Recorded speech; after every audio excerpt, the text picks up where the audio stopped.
আসসালামু আলাইকুম, welcome to my channel Nisa fun blog. আজকে আমি আপনাদের সাথে চিকেনের একটি মজার রেসিপি শেয়ার করব।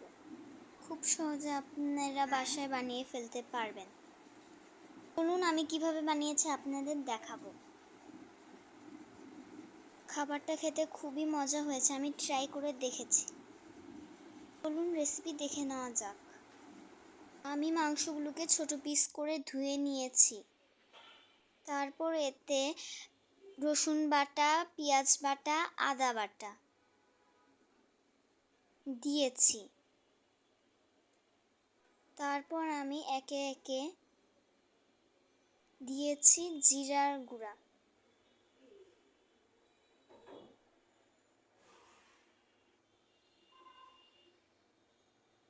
হলুদের গুঁড়া, ধনিয়া গুঁড়া, গরম মশলার গুঁড়া, সয়া সস,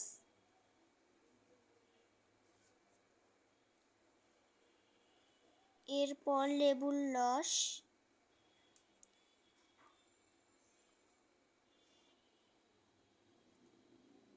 সরিষার তেল এবং পরিমাণ মতো লবণ দিয়ে মাখিয়ে নিব। এটা হাত দিয়ে মাখালে বেশি ভালো হয়, তাই আমি হাত দিয়েই মাখাবো। এটা খুব ভালোভাবে ম্যারিনেট করতে হবে এবং এটাকে 1 ঘন্টার জন্য রেস্টে রেখে দিব। 1 ঘন্টা পর কড়াইয়ে সামান্য তেল দিয়ে চিকেনের পিসগুলো দিয়ে দিব।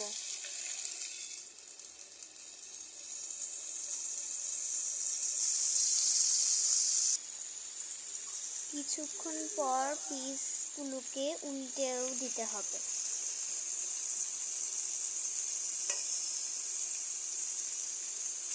এভাবে 2 পাশ উল্টে ভেজে নিতে হবে।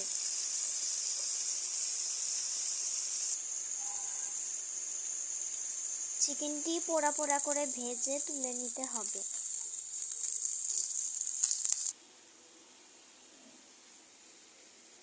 রেডি হয়ে গেছে আমার চিকেনের মজাদার রেসিপি। আমার চ্যানেলের সাথে থাকবেন।